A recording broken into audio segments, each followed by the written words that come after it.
ঠাকুরগাঁও জেলার সে রানী সংকেল রাজা টঙ্কনাথের বাড়িতে দেখা যাচ্ছে যে ঠাকুরগাঁয়ে এবার প্রথমবারের মতো সেই হচ্ছে ইত্যাদির আয়োজন করা হয়েছে। সেই ইত্যাদি দেখার জন্য মানুষ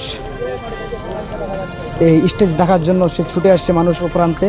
দেখা যাচ্ছে যে অনেক মানুষই দর্শক এই গ্যালারিতে আপনাদের হচ্ছে যে ভিড় করতেছে। তো আগামীকাল আপনারা সন্ধ্যায় সেই ইত্যাদির আয়োজন করা হয়েছে সেই রাজা টঙ্কনাথের বাড়িতে, এবং কি এবার ঠাকুরগাঁয়ে প্রথমবারের মতো সেই রাজা টঙ্কনাথের বাড়িতে ইত্যাদির সেই আয়োজন করা হয়েছে। আপনারা সব আমন্ত্রিত। এই ইত্যাদি অনুষ্ঠান দেখার আমার অনেক ছোট থেকেই অনেক ইচ্ছে। সেটা ঠাকুরগাঁয়ে যে প্রথম রানী সংকেল হচ্ছে রাজবাড়িতে, এই অনুষ্ঠান শুনেই আমি অনেক আনন্দিত এবং আসে আমি দেখতেছি না সব কিছু স্টেজ শেষের পথে।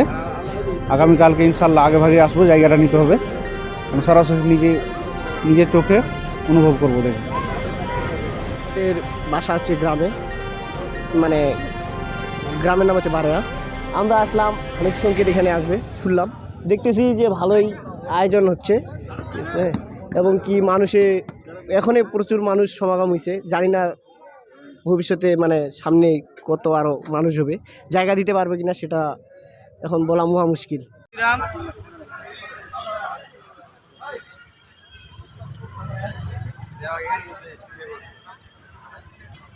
বললাম না বাঙালি আসার কথা।